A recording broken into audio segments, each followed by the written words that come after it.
মুসলমান ভাইরা, আমি যে কথাটা বলতেছিলাম, আল্লাহ তাআলার ভয়ে পারে একমাত্র মানুষকে পরিবর্তন আর পরিবর্তন করতে। ঠিক তেমনিভাবে আমি আপনাদের খেদমতে একটি ঘটনা তুলে ধরতে চাই। দিলের কান দিয়ে কথাগুলো বুঝবেন।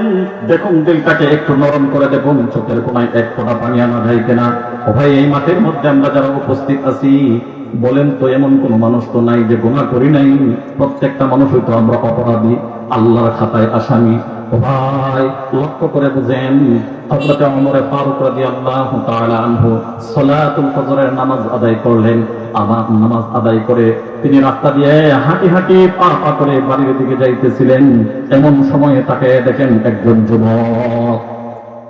এমন সময় ওমর তাকে দেখেন একজন যুবক মাটিতে পড়ে হাওয়া করে যে কান্না করতেছে, হাওয়া মারু করে চিৎকার করে কান্নায় ভেঙে পড়েছে। হযরত ওমর যুবককে যখন দেখলেন, আবার যুবক ভাই থেকে ডাক দিলেন, হে যুবক বাবা, কি এমন হয়েছে তোমার? কেন তুমি এখানে পড়ে রয়েছো? তোমার পরিচয় কি? কেন কান্না করতেছো? কেউ কি তোমার মারা গিয়েছে, নাকি কেউ তোমাকে আঘাত করেছে? কিন্তু ভাই, যুবক ভাই বলেন, না না না না না, আমার কেউ মারা যায় না, আমাকে কেউ আঘাত করে নাই। তাহলে তুমি কান্না করো কেন? আবার যুবক ভাই করুণ সুরে বলতেছিলেন, ওমর, আমি কান্না করতেছি আমার গুনাহের উপর অনুতপ্ত আর অনুশোচনা হয়ে। সুবহানাল্লাহ, সুবহানাল্লাহ। কান্না করতেছি গুনাহের উপর অনুতপ্ত আর অনুশোচনা হয়ে। এবার ওমর বলতেছিলেন, যুবক, কি বলো? যদি গুনাহ করে থাকো আমার কাছে একবার বলে দেখো, বলো কি এমন অন্যায় করেছো? তুমি মাসুম বাচ্চাদের মতন, শিশু বাচ্চাদের মতন হামাগুড়ি দিয়ে জমিনের মধ্যে পড়ে কান্না করতেছো। যুবককে একটাবার বলে দেখো, কোন অন্যায় করেছো, আমি তোমার কোনো সহযোগিতা করতে পারি কিনা। যুবক সন্তান এবার ডাক দেয় আর বলেন, ওমর, আপনি আমার কোনো সহযোগিতা সাহায্য করতে পারবেন না। ওমর অবাক হয়ে গেলেন, কি বলে আমি সহযোগিতা করতে পারবো না? যুবক ডাক দেয় আর বলেন, খলিফাতুল মুসলিমিন, আপনি আমার কোনো উপকার করতে পারবেন না, তবে আপনার কাছে আমার একটা আরজি, একটা আবদার, মেহেরবানি করে আপনি যদি আমাকে বিশ্ব নবীর দরবারে একটাবারের জন্য নিয়ে যাইতেন। মুসলমান দিলের কান লাগান, দিলের কান লাগাইয়া দেখেন তো চোখের কোনায় এক ফোঁটা পানি আনা যায় কিনা। নবী আমার ডাক দেয়ার বলেন, উম্মতের দল, আল্লাহর জাহান্নামের আগুনের ভয়ে, আল্লাহর আযাবের শাস্তির ভয়ে যদি এক ফোঁটা পানি তোমার চোখের কোনায় আনতে পারো, মালিক ডাক দেয় আর বলে, চোখের কোনায় আনতে দেরি হবে, আমি মালিক তোমার তামাম জিন্দেগির গুনাহ মাফ করতে একটা মুহূর্তও দেরি করব না। চিল্লায়া বলেন না সুবহানাল্লাহ। মুসলমান ভাইরা আমার, যুবক বলতেছেন, আমার আমাকে নিয়ে চলেন রাসূলের পয়গম্বরের দরবারে। এবার যুবকটিকে হযরত ওমর তার বাহুর মধ্যে বললেন, ধার করে যুবক হাঁটতে পারে না, দুর্বল হয়ে পড়েছে। এমন অবস্থায় ওমর ফারুক রাদিয়াল্লাহু তাআলা আনহুর কাঁধের উপরে যুবকের হাতটাকে রাখলেন। রাখার পরে ওমর রাদিয়াল্লাহু তাআলা আনহু ওই যুবককে নিয়ে চললেন পয়গম্বরের দরবারে। দরজার কিনারায় গিয়া পয়গম্বর বললেন, এ ভাই, তুমি এখানে দাঁড়াও, আমি ভিতরে থেকে খবর নিয়ে আসি পয়গম্বর বাসায় আছেন কিনা। ভিতরে দরজার সামনে দাঁড়ায় পয়গম্বরকে লক্ষ্য করে হযরত ওমর ডাক দিলেন, আসসালাতু ওয়াসসালামু আলাইকা ইয়া রাসূলুল্লাহ। আল্লাহর নবী গো, মদিনার এক যুবক চৌরাস্তার মোড়ের মধ্যে ধরাশায়ী হয়ে পড়ে জমিনের মধ্যে কাতরাইতেছিল, কাঁদতেছিল। আমি জিজ্ঞাসা করলাম, সে আমার কাছে কিছু বলতে চায় না, আমাকে বলল আপনার দরবারে নিয়ে আসার জন্য। নবী গো, সেই যুবককে আপনার দরবারে নিয়ে আসলাম, আপনার কাছে নাকি সে তার মনের আবেগ পেশ করবে। পয়গম্বর, আপনি যদি অনুমতি দেন সেই যুবককে আপনার ঘরের ভিতরে ঢোকাবো। পয়গম্বর চিন্তা করলেন, বলে কি, কেন কান্না করে? বলে তার সে পাপের কারণে অনুশোচনা হয়ে দিলের মধ্যে অনুতপ্ত হয়ে কান্নায় ভেঙে পড়লেন। নবী আমার ডাক দেয় আর বলেন, এমন মেহমান আমার দরজার সামনে আসবে, আমি ওই যুবককে আমি আহলান তাহলান জানাইয়া আমার ঘরের ভিতরে ঢুকাইয়া দেব। সুবহানাল্লাহ। মুসলমান ভাইরা রে আমার, পয়গম্বর আসলেন, আয়েশা যুবককে তুললেন, উঠাইয়া বললেন, যুবক রে, তুমি দীর্ঘদিন যাবত মনে হয় খানা খাও নাই, তোমার গালগুলো ভেঙে গেছে, চলো আগে খানা খাই। পয়গম্বর খানা দানার পরিবেশন করলেন, যুবককে খানা দিলেন। খানা খাওয়ার পরে জিজ্ঞাসা করলেন, যুবক বলো কি এমন অন্যায় করেছো, কি এমন অপরাধ করেছো? যুবক এবার কান্না জড়িত কণ্ঠ দিয়া, দিল ভাঙ্গা কণ্ঠ দিয়া যুবক পয়গম্বরকে শোনাইতেছিলেন আর বলতেছিলেন, নবী গো, আমি মদিনার একজন বাসিন্দা, আমার বাড়ি মদিনা। পয়গম্বর গো, আমি একজন বড় অপরাধী, আমার মতো অপরাধী আর পৃথিবীতে কেউ নাই। মনে হয় আমার চাইতে নালায়েক আর অপদার্থ পৃথিবীতে দ্বিতীয়টা আর কেউ নাই। পয়গম্বর বলেন, যুবক কি বলো, তুমি কি আল্লাহ তাআলার রহমতের চাইতেও কি তুমি অপরাধ বেশি করেছো কিনা? পয়গম্বরকে লক্ষ্য করে যুবক ডাক দেয়ার বলেন, নবী, আমার তো মনে হয় আল্লাহ তাআলার যে রহমত রয়েছে তার চাইতেও আমার অপরাধের পাল্লাটা ভারী হয়ে যাবে। নবী অবাক হয়ে ডাকতেন, যুবক কি বলো, আল্লাহ তাআলা 7 আসমান 7 জমিন তৈরি করেছেন, তার চাইতেও কি তোমার অপরাধের পাল্লাটা ভারী হয়ে যাবে কিনা? যুবক ডাক দেয়ার বলেন, পয়গম্বর, আমার তো মনে হয় আল্লাহ যে 7 আসমান 7 জমিন তৈরি করেছেন, আমার তো মনে হয় এই 7 আসমান আর 7 জমিনের চাইতেও আমার অপরাধের পাল্লাটা ভারী হয়ে যাবে।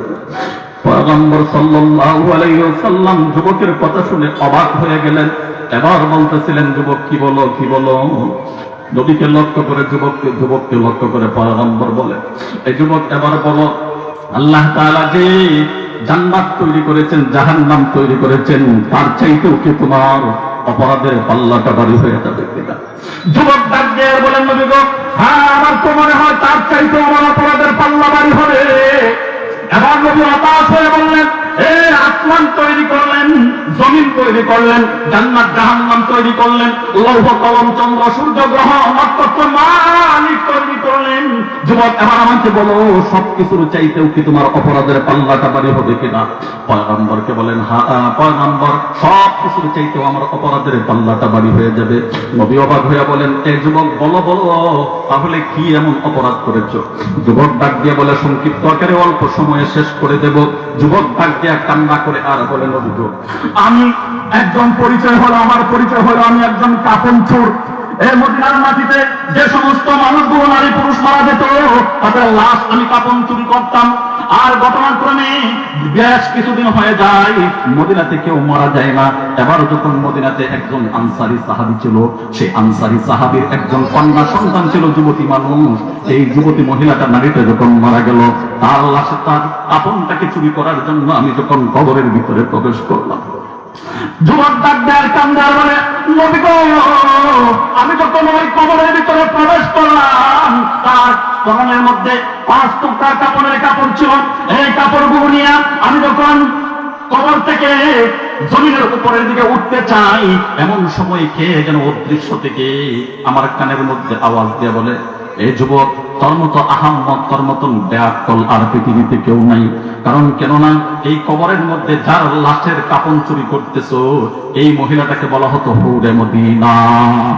এই মহিলাটাকে একটা নজর দেখার জন্য, এই মহিলা তো সাধারণ কোন মহিলা ছিল না, পয়গম্বর উপাধি দিয়েছিল হুরে মদিনা। এই মহিলা ছিল একজন হাফেজা কোরআন, মহিলা ছিল একজন হাফেজা সালেহা নেককার মহিলা। এই মহিলা দিনরাত ছিল, তার শরীর দেখা তো দূরের কথা, তার পরিধানের কাপড়টাও পর্যন্ত কেউ দেখতে পারে নাই।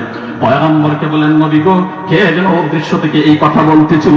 এমন অবস্থায় আমি ভাবলাম, ঠিক হইতো যে গোটা পৃথিবীর মানুষ, অনেক ধনাঢ্য ব্যক্তিরা তার একটু চেহারাটা দেখার জন্য, তাকে একটু কাছে পাওয়ার জন্য এত লালায়িত ছিল, লক্ষ মিলিয়ন মিলিয়ন টাকা ব্যয় করতে প্রস্তুত ছিল।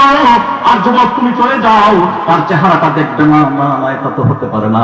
ও ভাই, যুবক বলেন, আমি তখন হাতের মধ্যে টর্চ লাইট ছিল, সেই টর্চ লাইটটা যখন কবরের মধ্যে চালাইয়া দিলাম, তাকে দেখি সত্যি মহিলা উলঙ্গ অবস্থায় কবরের মধ্যে পড়ে রয়েছে, যেন মনে হচ্ছে পূর্ণিমার চাঁদ কবরের মধ্যে চমকাইতেছে। আমি তাকে দেখি হতভম্ব হয়ে গেলাম, ঠিক হইতো তার চাইতো আর সুন্দর কোনো মহিলা ছিল না। এবার ডাক দেওয়ার বলে, নবী গো, আমি যখন তাকাইলাম, আমার কবর থেকে উঠতে চাই, কে যেন দৃশ্য থেকে আওয়াজ দেয় আর বলে, যুবক, তোর মতো আহাম্মক আর কেউ নাই। মদিনার সমস্ত মানুষ ঘুমারে করে, পৃথিবীর কেউ জাগ্রত নাই। তুই আর এই লাশ কবরের ভিতরে, লাশ তো লাশ ওই মৃত, কিচ্ছু করতে পারবে না। যুবকের যাস না, একটা সুবর্ণ সুযোগ পাইছস, একটা বার তার সঙ্গে মিলামেশা করে রে। পয়গম্বরকে ডাক দেয় আর বলেন, নবী গো, আমি শয়তানের প্ররোচনা বুঝতে পারি নাই, শয়তানের দুকায় পড়ে লাশের সঙ্গে এবার কুকর্ম করতে শুরু করে দিলাম। নাউযুবিল্লাহ, কুকর্ম করতে শুরু করে দিলাম। তার সঙ্গে অপকর্ম করে যখন আমি চলে আসতেছি, কে জানে আমার দৃশ্য থেকে আওয়াজ দেয় আর বলে, যেন বলতেছে ওই মহিলাটাই, আর কোনটার আওয়াজ বলতেছে, যুবকরে পৃথিবীর কোন মানুষ আমাকে কোনোদিন দেখতে পায় নাই, আমি কাহারও সামনে চাই নাই। আমি একজন ছিলাম আবেদা সালেহা, একজন হাফিজা কোরআন, একজন পর্দাশীল নারী। দুনিয়ার কোনো মানুষ আমাকে দেখতে পারে নাই। আমি ছিলাম পবিত্র অবস্থায়, আমাকে কবরের মধ্যে রাখা হয়েছে পবিত্র অবস্থায়। হে যুবক, তুমি আমাকে অপবিত্র করে দিয়েছো, নাপাক করেছো। মনে রাখো, কাল কিয়ামতের ময়দানে আমি আল্লাহ তাআলার আদালতে তোমাকে আসামি হিসাবে সাব্যস্ত করে মালিকের কাঠগড়ায় তোমার বিরুদ্ধে মামলা করে দেব।